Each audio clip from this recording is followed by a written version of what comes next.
আসসালামু আলাইকুম বন্ধুরা। আজকে দেখাবো কিভাবে আপনি রসগোল্লা বানাবেন। তো আমাদের এখানে দেখেন কারিগর অলরেডি তার প্রসেস শুরু করে দিয়েছে। ৬ কেজি দুধ এখানে জাল দেওয়া হয়েছে, গরম করা হয়েছে।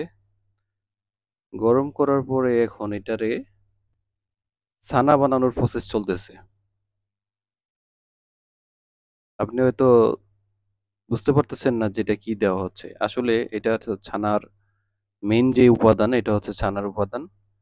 সেটা হচ্ছে যে অ্যা ছানার পানি দিয়ে কিন্তু ছানা হয়। ছানাটা ছেঁকে ফেলার পরে যে পানিটা থাকে সেটা দিয়ে কিন্তু ছানা হয়। তো উনি অন্য ছানার পানি দিয়ে এখানে আবার নতুন করে ছানা তৈরি করছে। এটা খুবই সাবধানে করে কারিগর, যাতে কোনো ধরনের ভুল না হয়। সামান্য একটু হেরফেরের কারণে মিষ্টি তৈরির পুরো প্রসেসটা নষ্ট হয়ে যেতে পারে।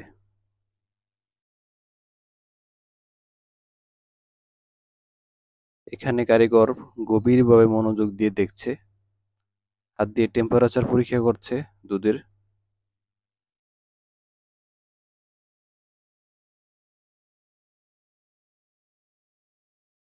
এটা এখন মনে হয় কিছুটা গরম করা লাগতে পারে। আবার নতুন করে চুলায় দিয়ে। ১ম এ চুলায় এটা জাল দেয়া হয়েছে সেটা আপনাদেরকে দেখালাম না। ভিডিওটা বেশি বড় হয়ে যায় তার জন্য। এই যে এখন নিয়ে আসা হচ্ছে।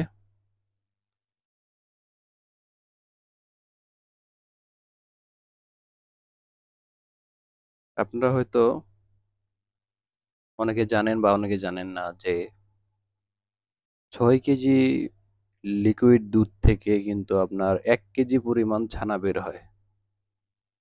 এইখানে ৬ কেজি দুধ আছে। এটা প্রসেস করার পরে ১ কেজি পরিমাণ ছানা হবে। ভিডিওটা আমি কেটে দিব মাঝখানে।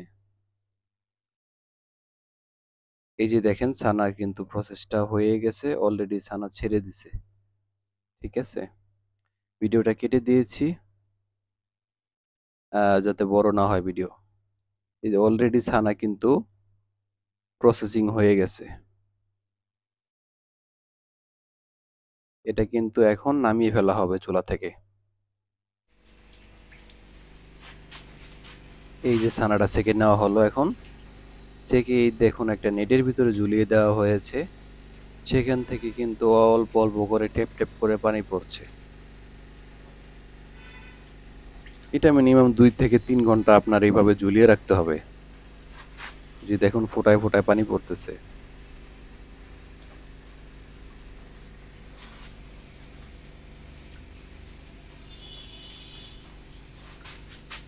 আমরা কিন্তু আজকে রসগোল্লা বানানোর যে প্রসেসটা সেটা কিন্তু আপনাদেরকে দেখাচ্ছি।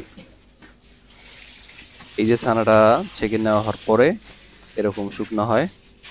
এখন দেখুন এটা কিভাবে প্রসেস করা হয়।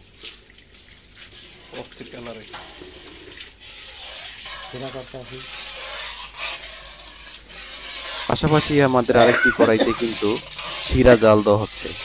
মানে চিনি আর পানি দিয়ে যেটা আপনার মিষ্টির শিরাটা তৈরি হয় ওইটা প্রসেসিং চলছে। এখানে সামান্য কিছু ময়দা দিয়ে দেওয়া হবে। খুবই অল্প পরিমাণ। যেহেতু আমরা নিজেরা খাবো এজন্য বানাচ্ছি। সেক্ষেত্রে মানে খুবই ভালো কোয়ালিটির যাতে মিষ্টি হয়। এখানে একটু সামান্য চিনি দেওয়া হয়েছে। আপনাদেরকে বলে দিচ্ছি আমি কি দেওয়া হবে। সামান্য একটু চিনি দেওয়া হয়েছে এখানে আর এখন দেওয়া হবে সামান্য পরিমাণ খাবার সোডা। না, এখন দেওয়া হচ্ছে সুজি। সামান্য পরিমাণ সুজি দেওয়া হবে। সামান্য বলতে ১ মুঠ পরিমাণ। ১ মুঠ পরিমাণ সুজি দেওয়া হবে। এখন দেওয়া হবে সামান্য পরিমাণ সোডা। খুবই সামান্য। ১ চিমটি পরিমাণ। এখানে কিন্তু প্রায় ১ কেজি পরিমাণ ছানা আছে। এটাকে এখন ভালোভাবে মিক্স করা হবে।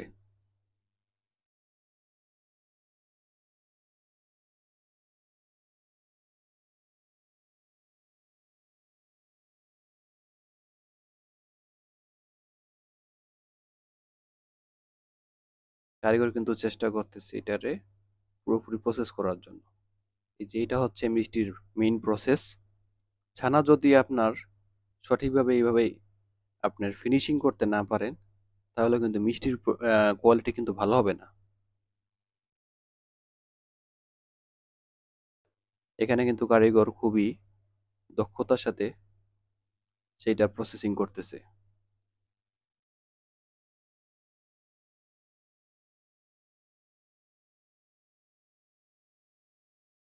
এখানে যারা দোকানে মিষ্টি বানায়, আসলে এর সাথে কিন্তু অনেক বেশি পরিমাণ ময়দা মিক্স করে। ময়দা মিক্স করলে কি হয়, আপনার মিষ্টির পরিমাণটা বেড়ে যায়, ছানাটা তখন ডাবল হবে।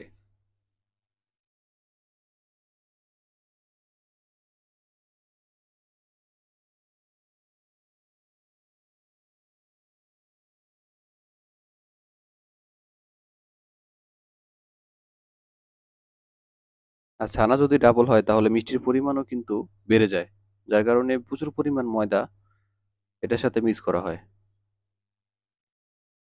আর যেহেতু আমরা নিজেরা খাবো, তাই এটা আপনার কোয়ালিটি খুবই ভালো করে বানাচ্ছি।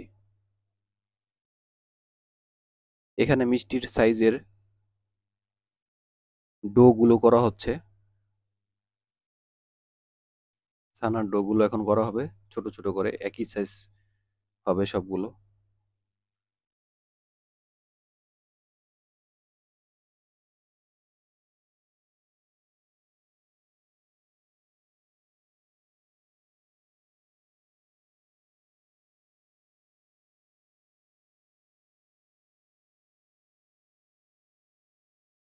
দেখুন কিভাবে রসগোল্লা তৈরির প্রসেসটা, আমাদের সাথেই থাকুন। এখানে কিন্তু এই ডো গুলোকে আবার গোল করে নেওয়া হচ্ছে, যাতে সুন্দর একটা শেপ চলে আসে।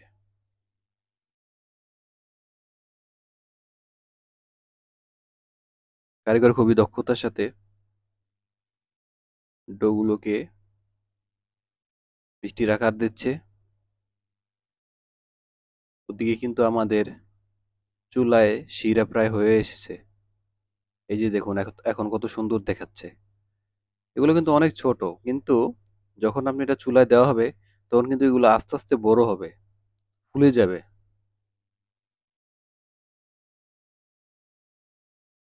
আমি তো প্রথমে ভাবছিলাম এত ছোট ছোট এগুলা কিভাবে বড় হবে।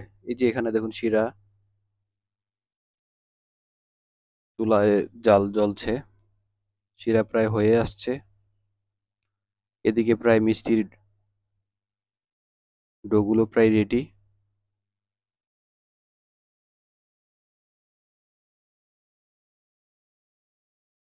এই যে আমাদের শিরা কিন্তু হয়ে আসছে প্রায়। এই উপরের ফেনাগুলো কিন্তু ফেলে দিতে হবে। কারিগর কিন্তু উপরের ফেনাগুলো ফেলে দিচ্ছে।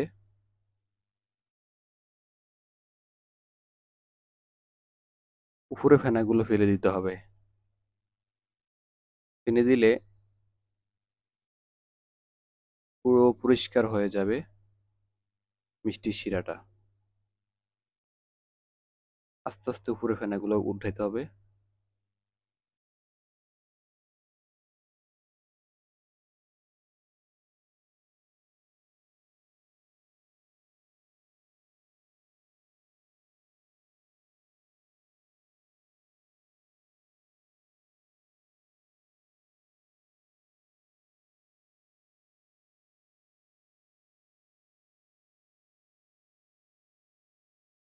সময় হয়ে গেছে এখন মিষ্টিগুলো দেওয়ার।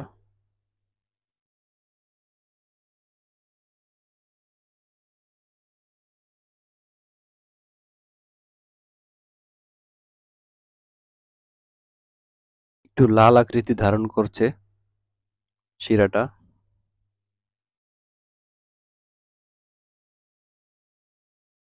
এই যে মিষ্টিগুলো ঢেলে দেওয়া হলো এখন। মিষ্টিগুলো কিন্তু ভেসে আছে।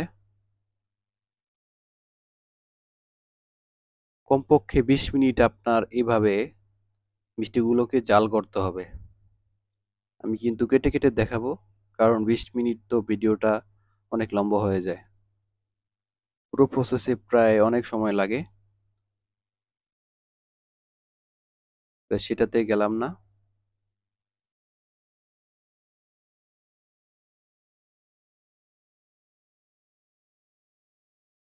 এই যে দেখুন আস্তে আস্তে বড় হচ্ছে, ফুলে যাচ্ছে মিষ্টিগুলো।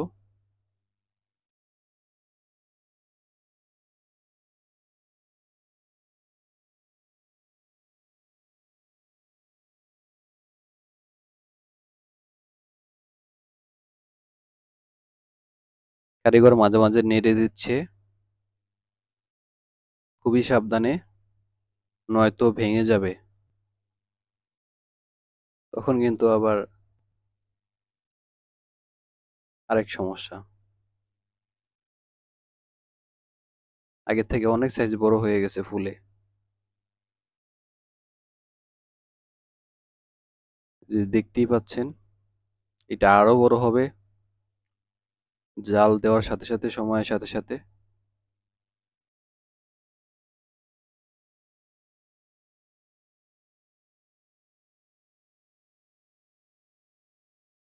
দেখে মনে হচ্ছে খুবই সুস্বাদু হবে।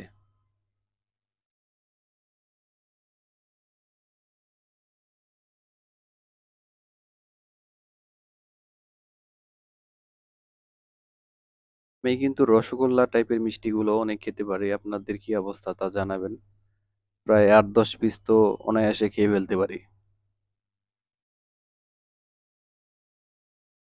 এই যে দেখুন প্রায় অনেকগুলো ফুলে অনেকটাই বড় হয়ে গেছে। কারিগর এটার ভিতরে আবার কিছু পানি দিয়ে দিল, ঠান্ডা পানি।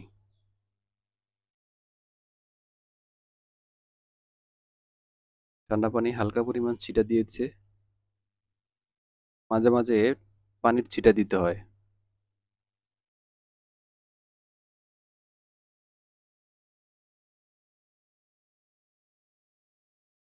এই যে দেখুন কত সুন্দর আকার নিয়ে আসছে।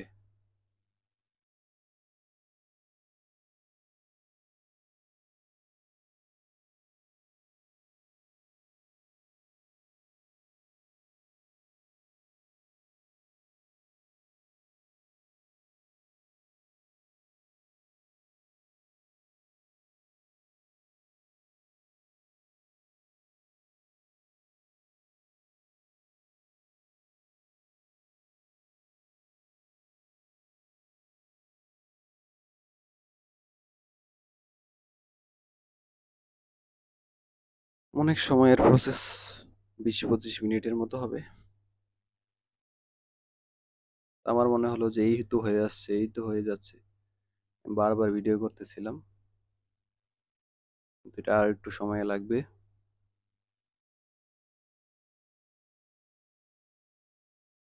আরো সাইজে বড় হবে।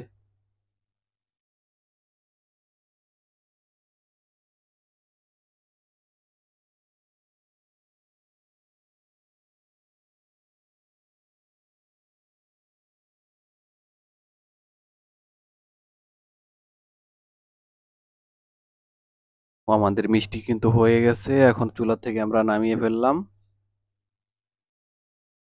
উপরের যে ফেনাগুলো সাদা সাদা, এগুলো কিন্তু আমরা সরিয়ে নিচ্ছি। আর এর ভিতরে কিছু এলাচি দেওয়া হয়েছে, আর এলাচি কয়েক টুকরো, যাতে একটা সুঘ্রাণ আসে। ঘ্রাণ কিন্তু অলরেডি আমার নাকে কিন্তু আসছে। আপনাদের কি অবস্থা? আসলে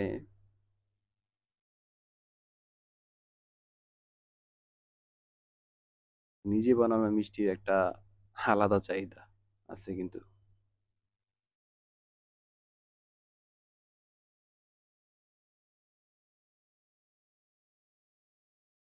আমিও কিন্তু আপনার কারিগরের সাথে অনেক হেল্প করেছি।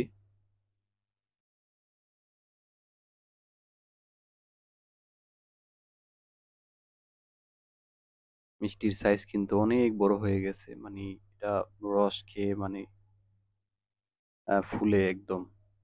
এই যে দেখুন কত সুন্দর একটা। আর আমি খেয়ে দেখেছি, আসলে খুবই স্পঞ্জের মতো হয়েছে।